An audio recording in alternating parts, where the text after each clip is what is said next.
Good morning, everyone. I am here to do some more of the deposition transcripts. However, I've not even had my morning coffee, and we are already outraged. I should have covered this story before. So basically, what happened was in September, Wrexham, which everyone will know, is a place in Wales. Ryan Reynolds and Rob McElhaney, or whatever he goes by now, Rob Mac. They own the Wrexham Football Club. And they've had some success with it, right? I'll give credit where it's due. It's been quite successful kind of opportunity for them. They've turned the club around. They have been getting kind of all football clubs get some kind of state aid, etc. Normally, football clubs don't get more than £2 million. Now, I think last year Wrexham got something like 3.5 million in state aid, which is quite a substantial amount. It's a bit more than most football clubs get. However, this year, this is saying 18 million. However, I think it's actually 14 million, but I'm still annoyed. This year they've received at least 14 million, possibly 18 million in non-repayable taxpayer-funded grants. And that is despite the fact that, these two are multi-millionaires themselves and part of a $1 billion franchise. The UK is on its knees. It really is. Like, services are failing all around us. The UK is on its knees, but we are now handing multi-millionaires millions of pounds to run a football club.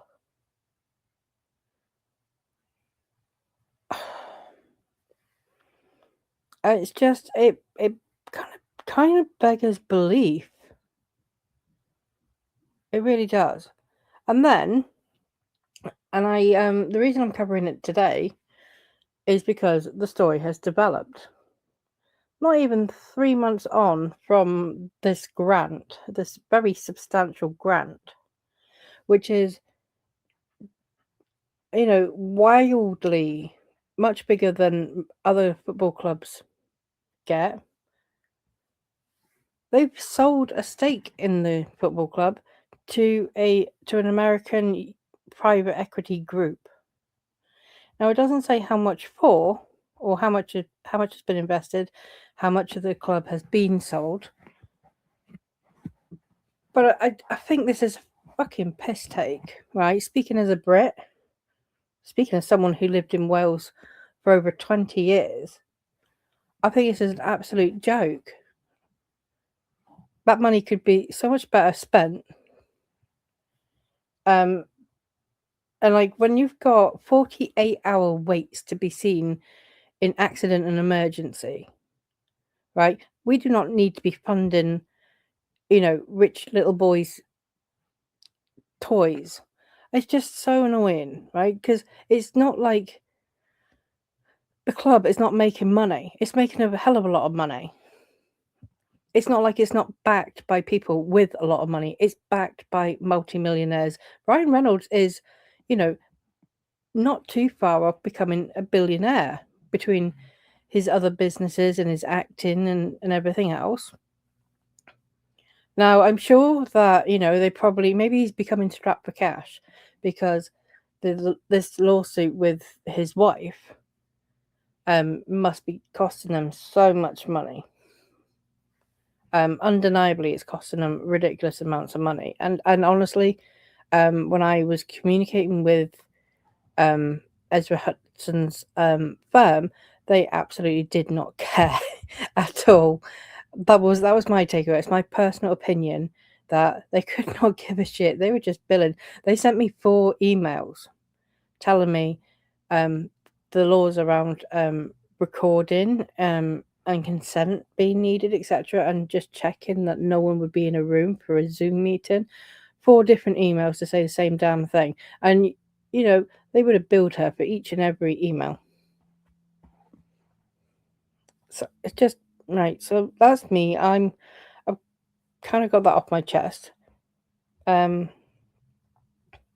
it literally says here, no other club has received more than 2 million in grants.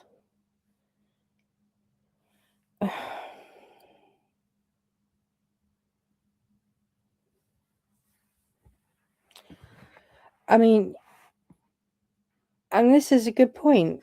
The investment adds to questions over why the council argued that the club needed millions of pounds of government money.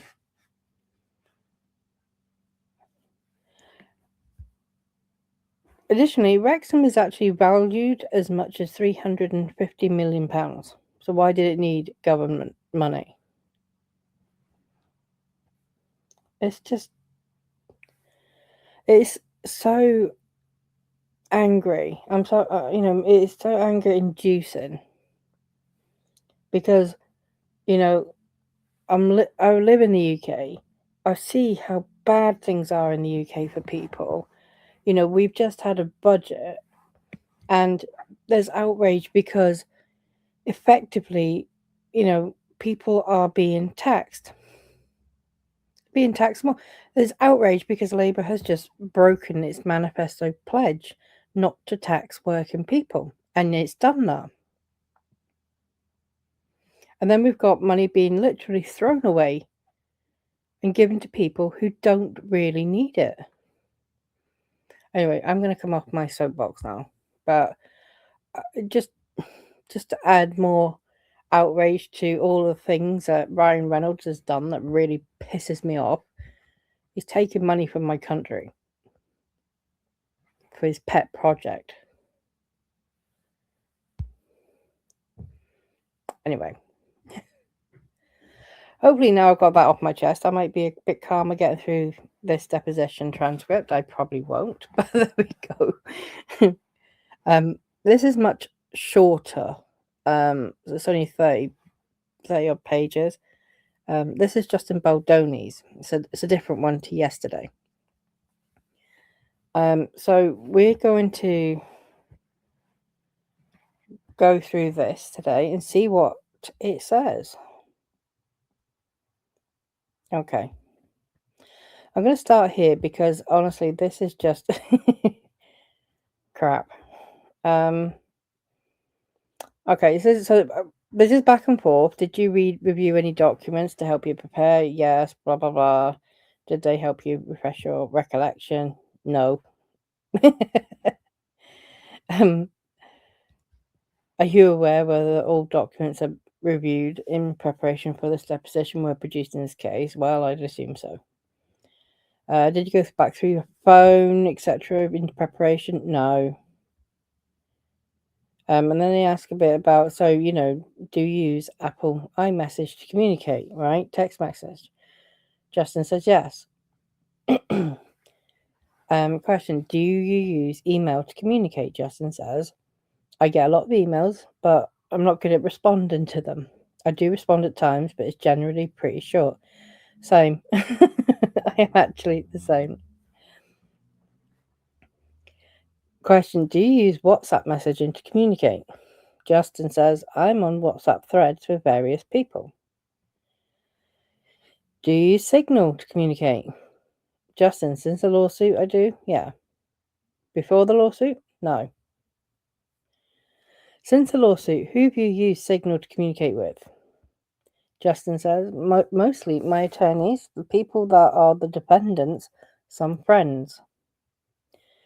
Do you use Telegram to communicate? Justin says no. Do you ever send voice notes? Justin says yes.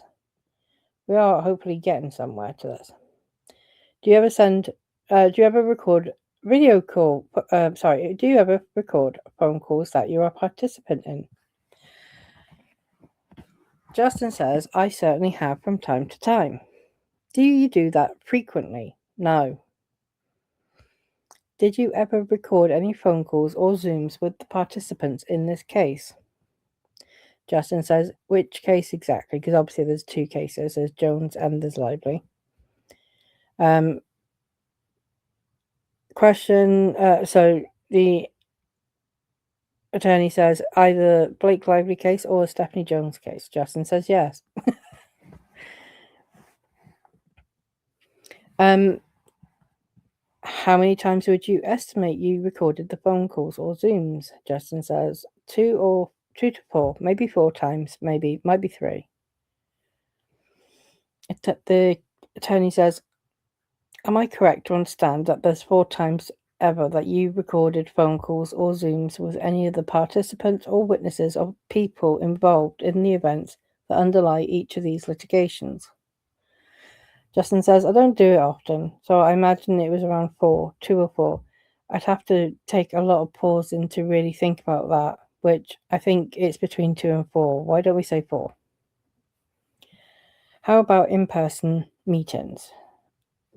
Then there's an objection. Justin says, one that I can think of. What is that one? I recorded an improv acting session between Jenny Slate and Miss Lively. That you were also a participant in? I was. Where were you located when you recorded that? At our production offices in Hoboken, New Jersey.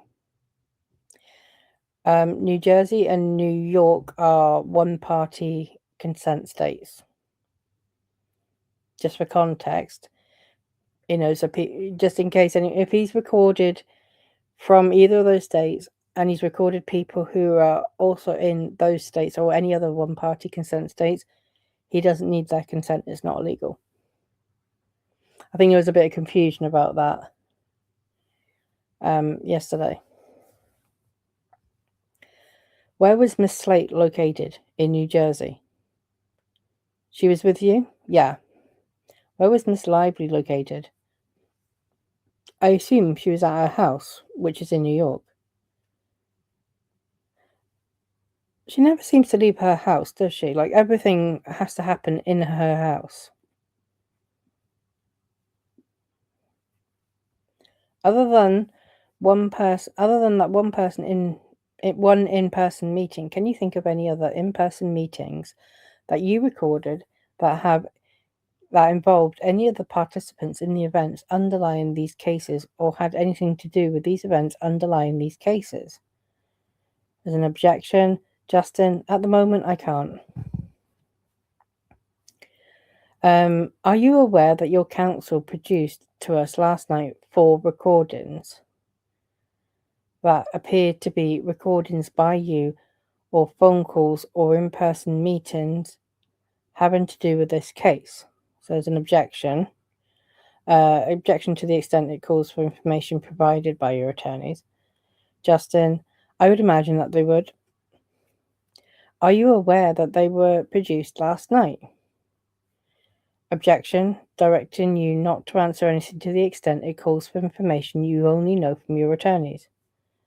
Justin, I can't answer. Are you going to follow your counsel's instruction? Yes, ma'am. Oh.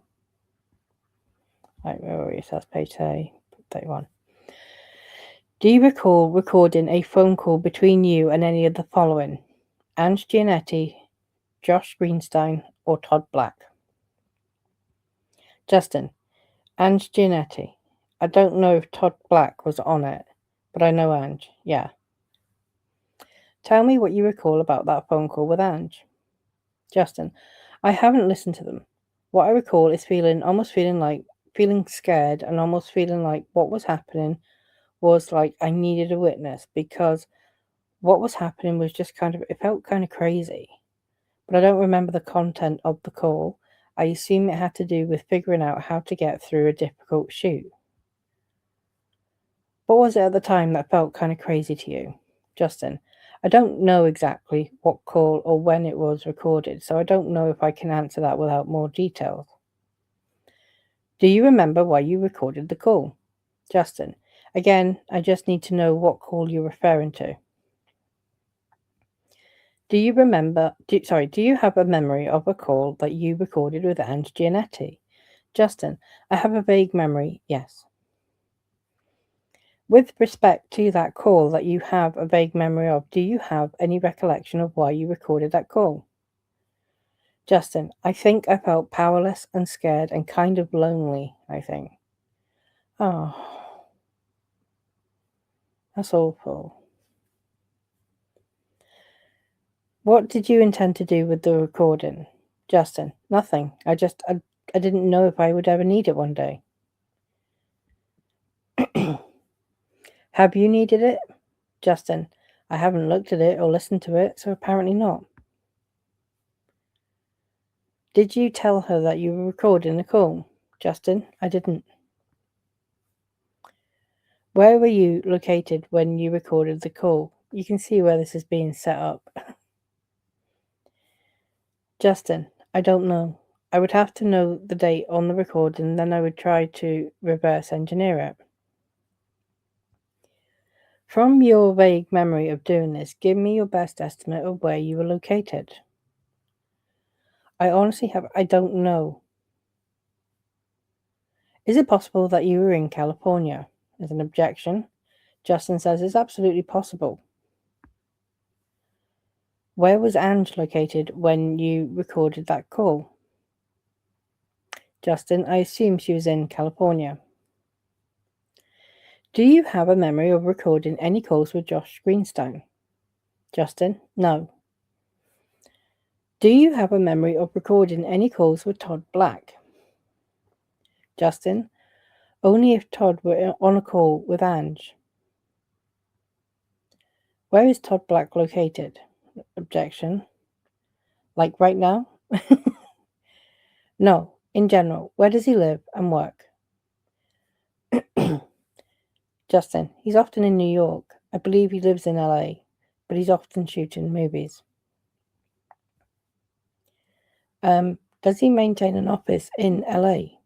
Justin, I don't know. Do you want to finish your question? No, it's all right. Justin, I didn't mean to interrupt you. I know, it's all right. I was trying to ask a better question, but I think Justin, do you mind re-asking the question? Other than the one call we've spoken about with Ange Giannetti, do you recall recording any other calls? Justin, yes. Okay, please tell me about those. Justin, I recorded a part of a call with Sean Levy. Yeah. Who is Sean Levy? Justin, Sean Levy is a director and apparently a very close friend of Miss Lively and Mr. Reynolds. He is indeed. He's also godfather to their kids. What do you recall about that call? Justin, I recall he wanted to speak to me. And as we began talking, I got the feeling that he was calling to kind of adjust or course correct, which made me feel a little uncomfortable. Adjust or course correct from what? Justin, I don't know. What do you mean when you say adjust or course correct? Just explain to me a little bit more, please. Justin, it felt like he was being asked to call me, like he wasn't just calling to talk or check in. And what was he calling you about? Justin, the movie. It ends with us and Miss Lively. Was he calling you about the tensions that were arising in relation to that movie? Justin, no. So what about the movie It Ends With Us was he calling you about? Justin, he was calling to give me advice, it appeared, on how to handle or navigate making a movie with Ms. Lively. Oh my God. So if Ryan Reynolds has had to get his mate, Sean Levy, to call Justin Baldoni to give him advice, air quotes here, advice on how to make a movie with Blake Lively, that says everything. I need to listen to that recording. When in time was this? Justin, I could be wrong. I believe it was April of 23. So this is like the same time frame as Taylor Swift and Hugh Jackman were sitting in on meetings, and there was talk of dragons, and Sean Levy was absolutely one of those dragons, I believe. Yeah, I think Sean Levy was one of the dragons that Blake Lively named in her text message to Justin, but it was redacted, but you can just sort of tell that it's him because she refers to him as a director. Oh God. This was before they filmed a single shot, by the way. All of that pushiness, leveraging, pressure was happening before they'd even started filming. Where were you located when you recorded the call? Justin, at my office in New Jersey. So one party consent. Where was he located when he was speaking to you on the call? Justin, I don't know. Did you inform him that you were recording the call? Justin, I did not. Other than these two calls we've now spoke about, one with Aunt Giannetti and one with Sean Levy, can you remember any other phone calls that you recorded? Justin, it's not something I do often, so no, to be precise, I can't. Does Jamie Heath often record phone calls to your understanding? Justin, I'm unaware of what Jamie does on his own time. Does Jamie Heath ever record phone calls in the course of his work for Wayfarer to your understanding? Justin, I don't know. I know he has, but I don't know if it's a regular practice. How do you know he has? Justin, because I'm aware of at least a recording. Which recording is that? Justin, I'm aware of a recording of a WME agent or conversation that happened. Are we? Right, so we are jumping ahead. What I will say, right, because honestly, right, if you haven't watched the video I did yesterday, the Alex Dory Sachs, I called her because she didn't see anything, and if she did, she can't remember it, which makes her the most ridiculous witness to anything. However, there was a line of questioning. I didn't go too much into the question about recordings because it was like an 80-page document, so I had to cherry pick some stuff. But there was like a line of question of, like Justin Baldoni talks about recording Jenny Slate and Blake Lively. And they are like she's like being asked questions which are kind of speculative anyway, like, oh, how uncomfortable do you think Jenny Slate was? How uncomfortable do you think Blake Lively was? Do you think it's appropriate that they were recording your boss is recording employees without their knowledge or consent, etc., etc.? And I'm like, the line of questioning was stupid anyway, but also they were asking if Blake Lively was made uncomfortable by secret recording when only a few months ago Blake Lively submitted a secret and illegal, because it was in a two-party consent state, a secret and illegal recording of Steve Sarowitz by Claire Ayub. She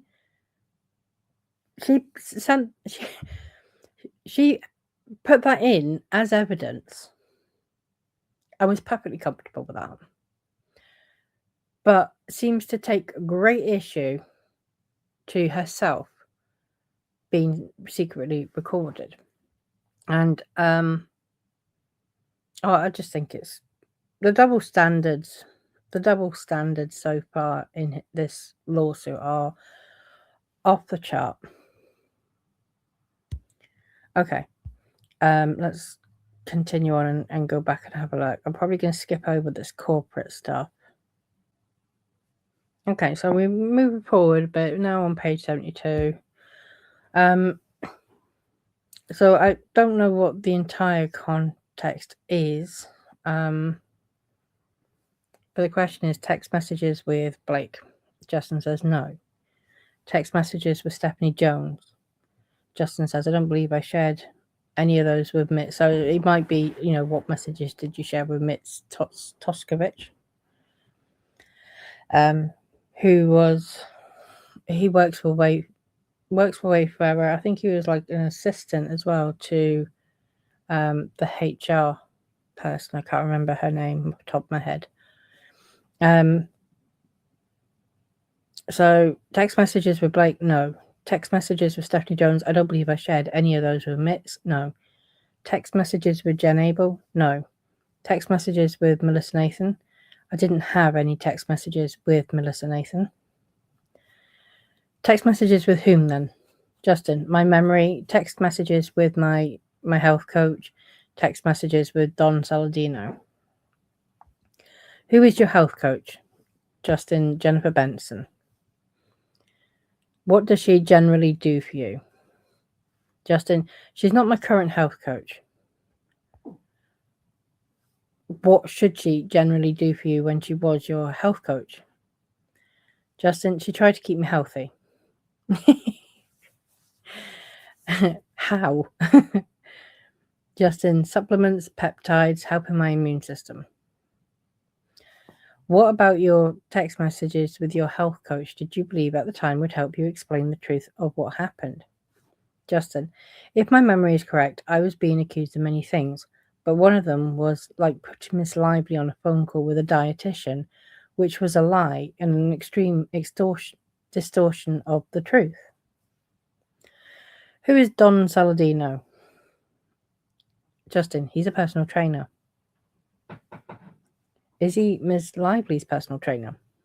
Justin, I would assume so. And what about your text messages with him did you believe at the time would help you demonstrate the truth of what happened? Justin, the communication between him and myself that showed he was also working with me. How many screenshots do you recall sending to Mitz? Justin, I wish I could tell you. I don't know. More than 2? Yeah. More than 5? Probably. More than 10? That was a very hard time, I will say. Yes. Okay. Let's have a look.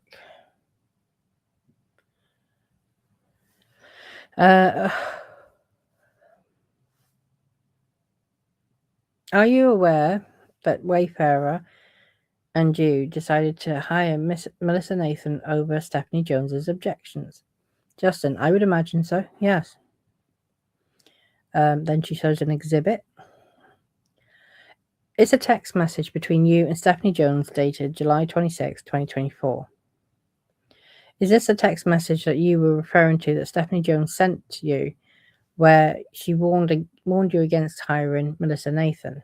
Justin, it appears to be. And this was sent on July 26, 2024. So does this refresh your recollection that you were considering bringing on Crisis PR before July 26, 2024? Justin, yes. Okay, and as you recall, Stephanie Jones sent you a link at the top of the text thread, right? Justin, yes. Let me jump in.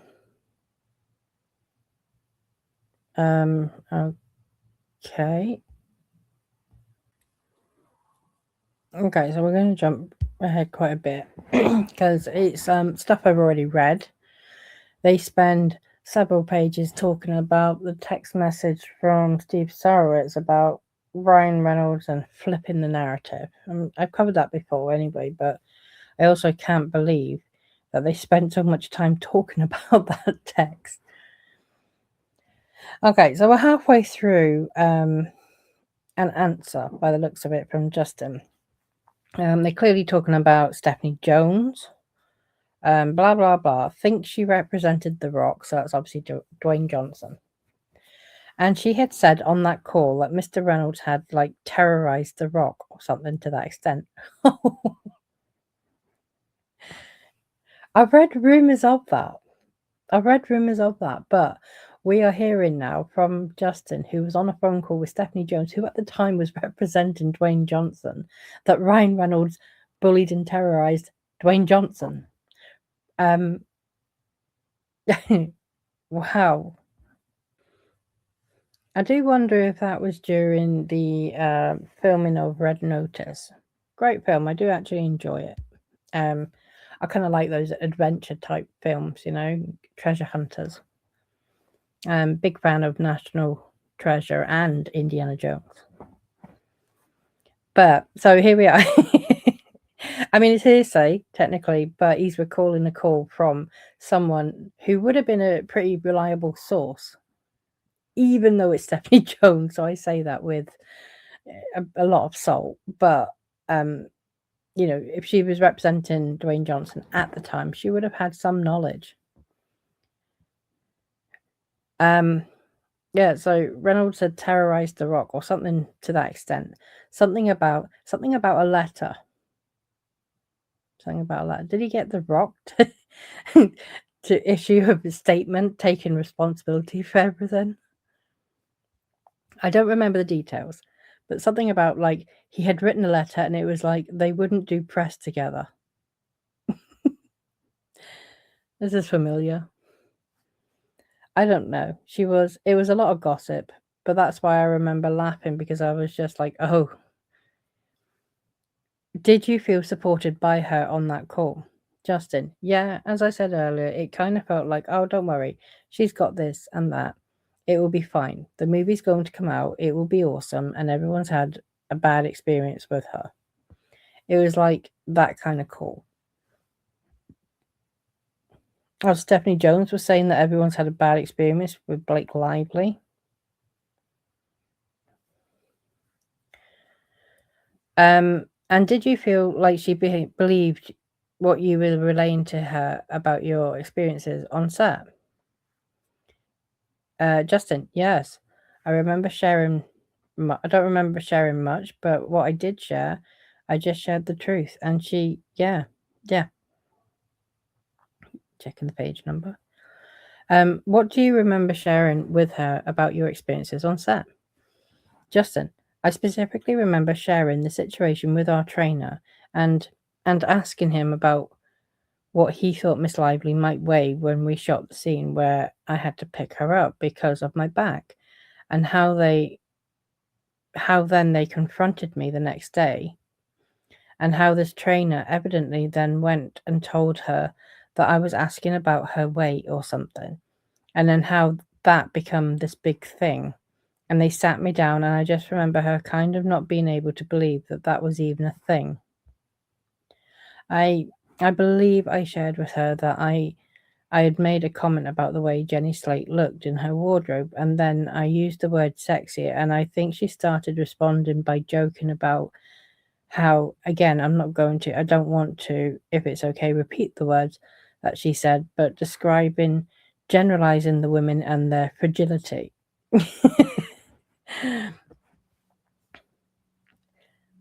So Stephanie Jones at one point was saying what we all think.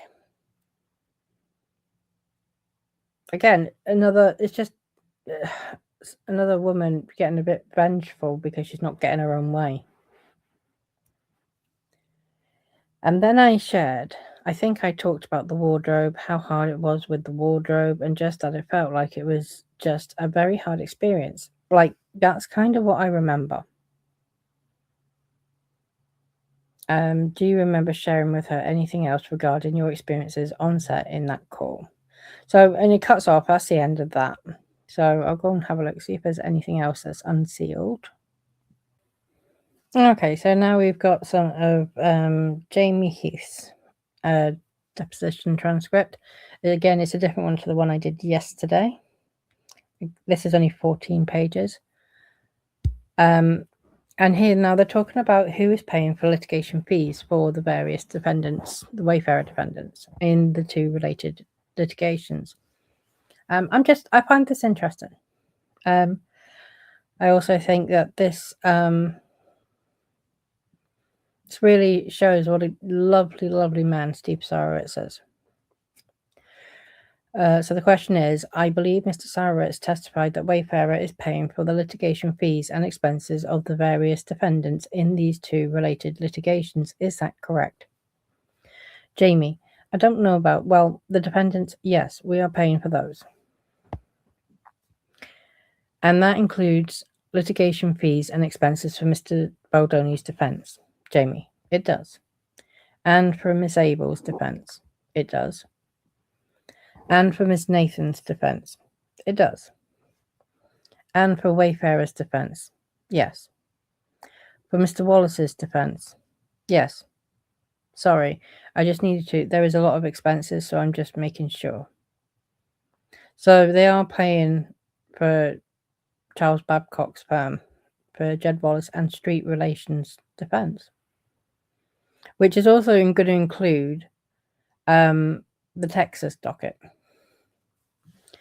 And for Street Relations defence, I believe so. I don't know if there is a distinction between the two. And for the agency group's defence tag, I believe so. For your defence, yes. For Mr. Sarowitz's defence, yes. Am I missing any defendants that you were paying for? I don't think there's an objection. That I don't think there's any other defendants. And then they ask about attorney's fees for Case and Coslow. How about attorney's fees for Miss Case's legal fees related to the case? Jamie, I don't know. There's an objection. How about attorney's fees related to Miss Coslow's involvement in the case? There's another objection. Similarly, I don't know. I think also they may have paid for like those people like Tara Hanks, etc., who were sort of trying to quash subpoenas issued to them. They may well have paid their fees. That this might be, because they're paying for all of these people's fees, this might be why Isabella Ferrer got so bent out of shape that they wouldn't cover her costs for all for the legal fees she was paying, which was really just fighting Wayfarer's own bloody subpoena against her. She was trying to rely on an indemnification clause in her indemnity insurance cover, but it didn't apply to subpoenas, only if she was actually being sued, which she has not been. I also got asked yesterday, actually, on the subject of Isabella Ferrer, has she been deposed? Yes, she has. There is actually a deposition transcript from Lively on the docket with this. Actually, I'll show you. Oh, here it is. Can you see that there? Exhibit 10, Ferrer deposition. So yes, she has actually been deposed. It is under seal. So can't look at that yet, but it's a matter of time. But if we go back to Jamie Heath,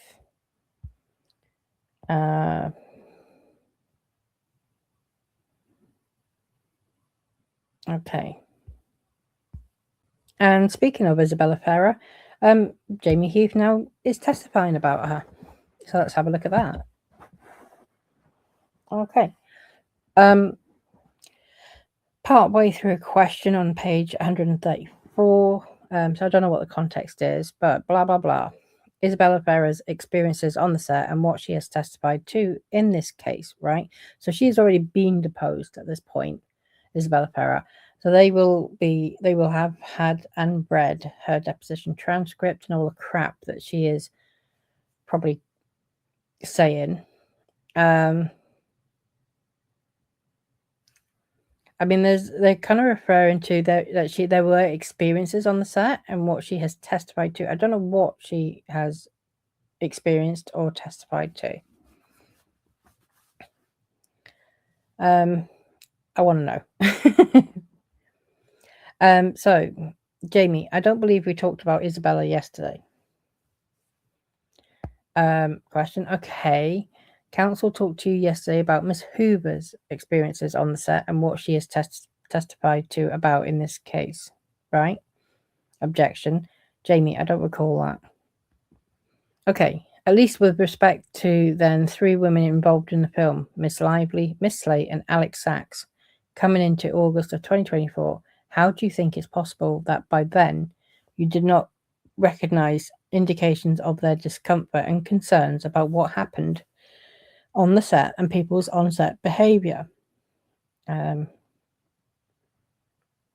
Shapiro objects. Jamie, in order to have this conversation for me to give testimony, it's not really a conversation. I don't know how this is working. We're going to have to separate Alex Sachs because other than what I heard and some testimony up until that she then also would not go to the premiere, up until that time, we were on fine speaking terms. She and I were, everything was good. Yeah, which is evident through the text messages between Alex Sachs and Jamie and Justin. That she was definitely smiling from both sides of her mouth. It made me so angry, right?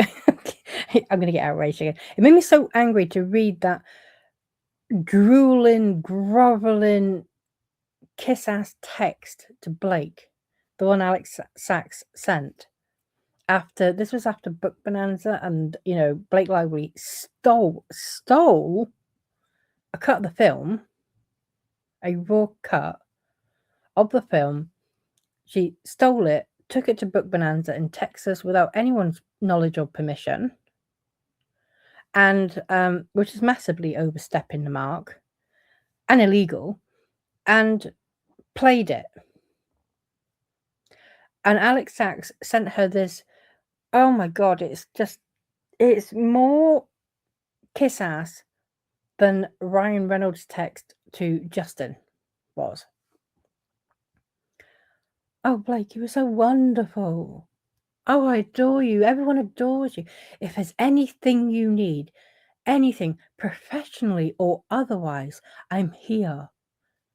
God, honestly, go and watch my Alex Sachs deposition video from yesterday because it's hilarious.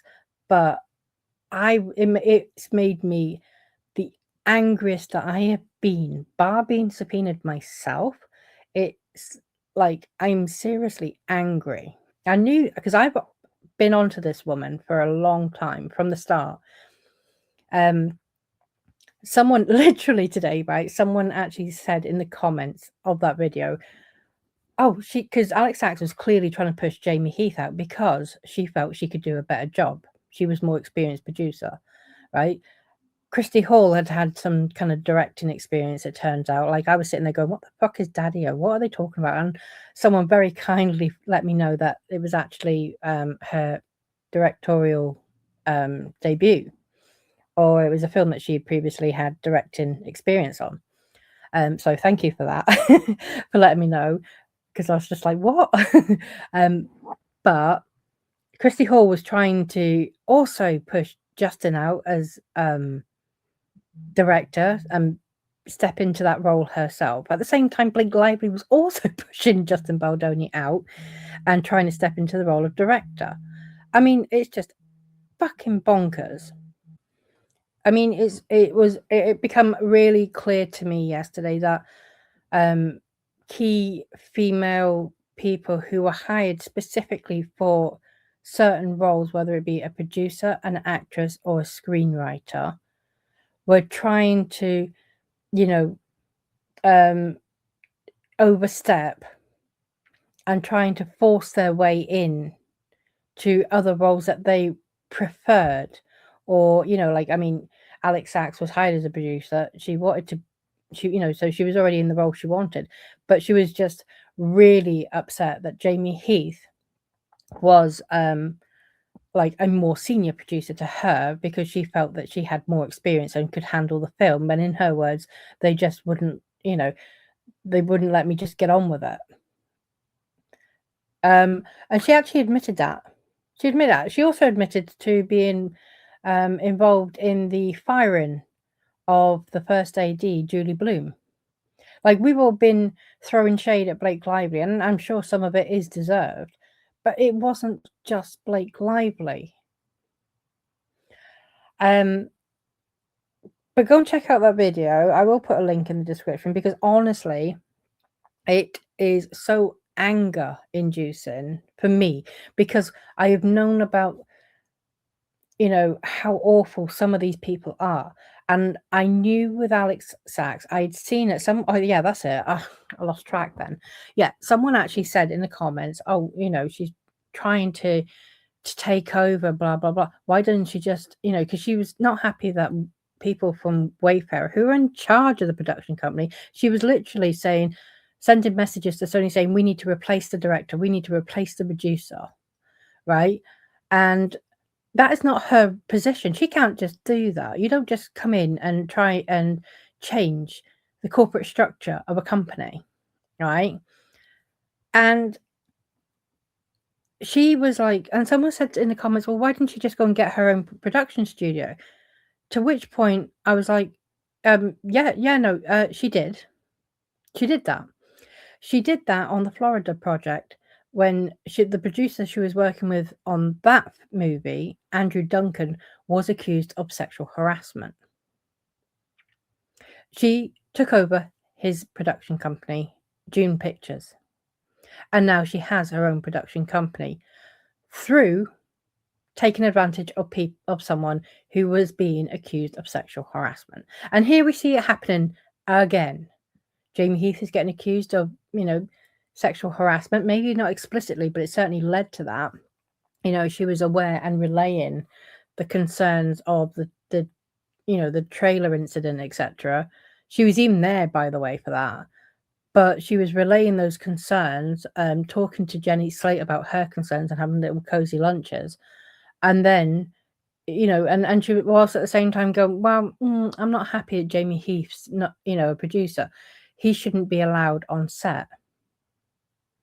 And her reasoning, when she's asked why, it starts with, well, in a nutshell, to summarize, like, oh, well, I'm more experienced, and if they just let me get on with it, everything will be fine. I know what I'm doing.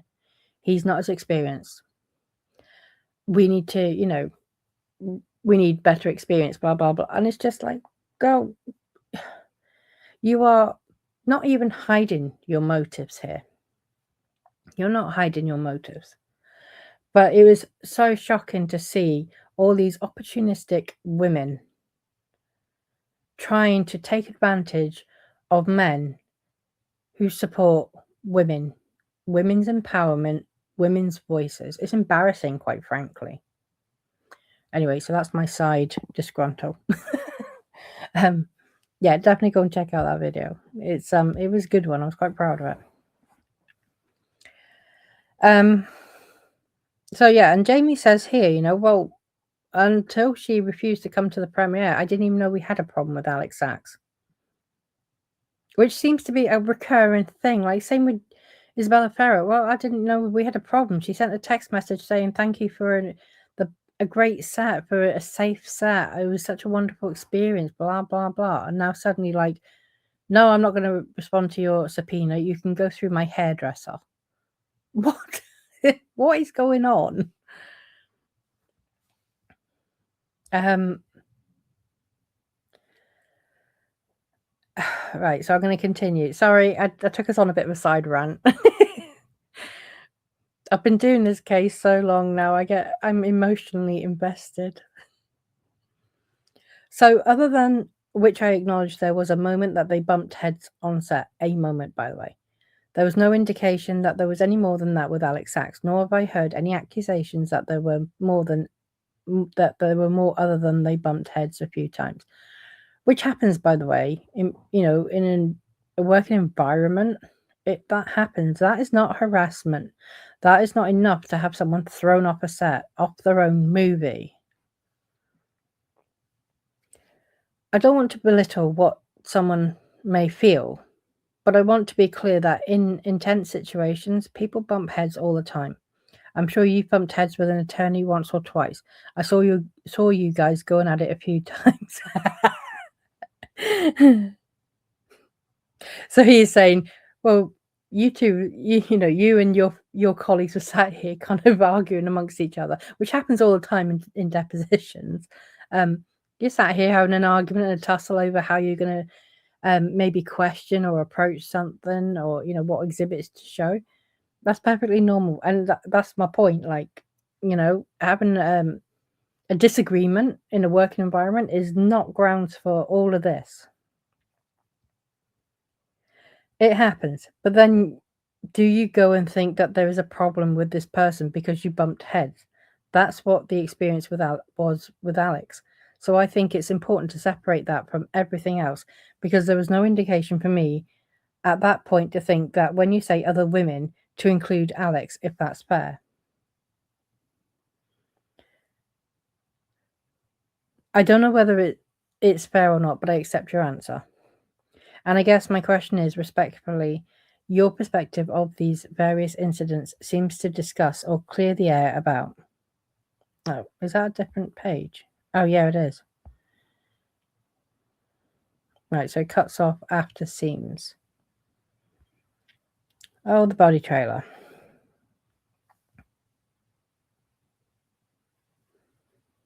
I think I might have read that one.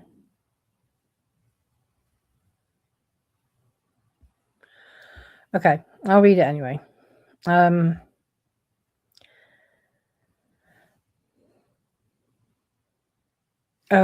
Right. So we're halfway through a question, blah, blah, blah, to discuss or clear the air about. One of them was the incident with you and she in her trailer, right? When she was getting her body makeup removed. And you mentioned that she had said something to you, like, I asked you to look away and I turned around and we made eye contact or something like that, right? Jamie, in the June 1st meeting. Is that what you mean? Sure, at any point in time. Jamie, okay. I didn't know if you talked about other things. I guess my question is, you understood, though, from your discussions with her that the issue about you entering her trailer was because she was nude from the waist up, right? Jamie, no. You didn't think she asked you to turn around because she was nude from the waist up? Jamie, I did not think that. Does she typically ask you to turn around when she's having conversations with you when she has her clothes on? Jamie, fair. I didn't see her, what she was wearing or not wearing. I saw that she was leaning back and it looked like she was either feeding or maybe nursing or pumping. That's what it appeared she was doing. When she asked me to look away, I thought that it was in that regard. So I never saw it. I didn't question that. So I moved over and looked away based on that. Okay, but even nursing or pumping involves activity with a woman's breasts, right? Jamie, sure.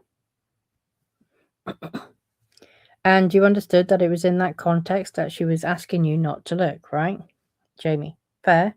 She asked me to look away, so whatever she was doing, she didn't want me to. Sure. And what she was doing was something that had to do with her breasts being exposed or involved. Jamie, okay. Okay. The video that you mentioned that you showed her of your wife. Oh God, we just jumped from subject there. That you showed her of your wife was one of the things that she raised for discussion with you, right? Jamie, correct. Okay. However you want to characterize that video, that is a video. I don't mean that in any other way than I'm trying not to say birthing video, because I understand there is some discrepancy around exactly what is in the video. Okay. That is a video of some portion of your wife in an intimate scene with you during the process of birthing your child, right? Jamie, the word intimate throws me when you say that. It kind of stops there. Let's see what else there is. I might, do you know what? I'm going to stop there, and then if there's any more, then I will come back and do them separately, I think. Yeah, because we've gone for nearly an hour now already. All right, guys. So I got annoyed again. That seems to be happening a lot. This case is a lot. So yeah. I cannot overstate my pure anger and frustration at Alex Sachs's role in this. I want to learn more about Christy Hall as well, because it sounds like she was literally sort of moaning that she didn't feel heard, and she felt like she was being sidelined by Justin and Jamie because they didn't want her to take over the directing. And there's something in there as well saying that she manipulated Jamie as well to try and get herself positioned to co-direct. So she was sitting there. So Christy Hall was like saying, "Oh, I felt sidelined and not listened to, and so, blah blah blah, by these men," whilst being perfectly okay with the fact that Ryan Reynolds rewrote her scenes, her rooftop scene, because he didn't think that it was well done. And it's like, you're seriously, like, your concern is misplaced. I don't know how else to sort of put it. Like, you're concerned about the wrong guys. If Ryan Reynolds had an issue with your script, then Ryan Reynolds, not that he should have been involved at all, but he could have gone and spoken to her directly, respectfully, and said, "Oh, can I put forward some suggestions? It's up to you if you want to take them or not, but I just think it could help." And they're both Writers Guild alumni, so that would have been the respectful way to handle the situation, not for Blake Lively to leverage and say, "Oh, well, I keep getting sidelined." There's a recurring theme here, telling Justin Baldoni, "Oh, I'm getting sidelined," knowing that he will do anything to make you feel comfortable, to make you feel heard and seen, and all the other buzzwords that Blake Lively uses, right? But Blake Lively literally, regurgitated some kind of tale of how she's always her creative output is always pushed aside, etc., because she's a woman. So Justin Baldoni let her have a go at the rooftop scene, and it wasn't even her that wrote it in the end.